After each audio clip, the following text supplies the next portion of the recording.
Fried milk pudding ready ஆயிடுச்சு. நீங்களும் வீட்டில் ட்ரை பண்ணி பாருங்கள். இது எப்படி இருக்குது பாருங்கள். புடுறேன் பாருங்கள். சீஸ்மா வீட்டில் ட்ரை பண்ணிவிட்டு எப்படி இருக்குன்னு பாருங்கள். செய்முறை எப்படின்னு பார்க்கலாம் வாங்க. இப்போது நம்ம பாலை நல்லா காய்ச்ச போகிறோம். அதுக்குள்ளே நம்ம என்ன பண்ண போகிறோம்னா, கிண்ணத்தில் தண்ணி எடுத்து ஒரு 5 ஸ்பூன் கார்ன்ஃப்ளவர் மாவு போட போகிறோம்.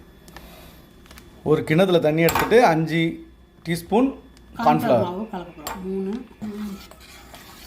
காய்ச்சாச்சு. பால் நல்லா காஞ்சிடுச்சு. இப்போ நான் என்ன பண்ணுறேன், இந்த கரைச்சி வச்ச கார்ன்ஃப்ளவரை ஊற்ற போகிறேன். இப்போ பால் நல்லா காஞ்சிச்சு. அதில் நம்ம கரைச்சி வச்ச கார்ன்ஃப்ளவரை போட போகிறோம். சிம்மில் வச்சுருங்க. ஓகே, சிம்மில் வச்சுட்டு இப்படி கிளறிக்கணும். நல்லா ஆஃப் பண்ணிடலாமா? ஒரு பாத்திரத்தில் எண்ணெய் இல்லை நெய் எது வேணாலும் நீங்கள் தடவிக்கணும். நான் எண்ணெய் தான் தடவிருக்கேன்.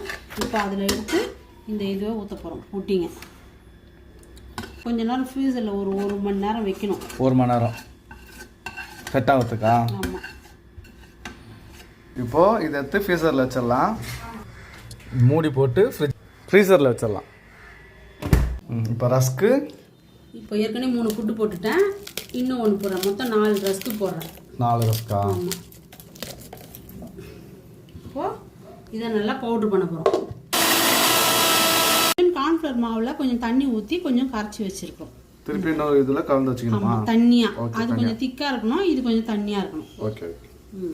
ஃப்ரீசர்லேருந்து எடுத்துட்டோம். நம்ம பொறுத்த பிளேட்டுக்கு மாற்ற போகிறோம். இப்போது இதை போல் கட் பண்ணிக்கணும். இப்போது இந்த மாதிரி குட்டி குட்டியாக கட் பண்ணிக்கணும். கட் பண்ணியாச்சு.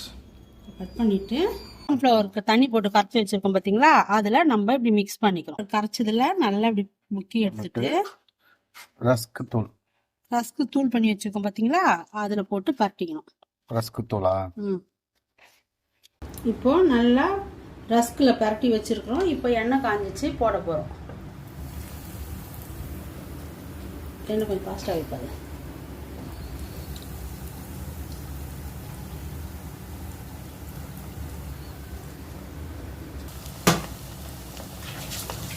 இப்போது இந்த மாதிரி கோல்டன் ப்ரௌனாக வந்த உடனே நம்ம எடுத்துடுறோம்.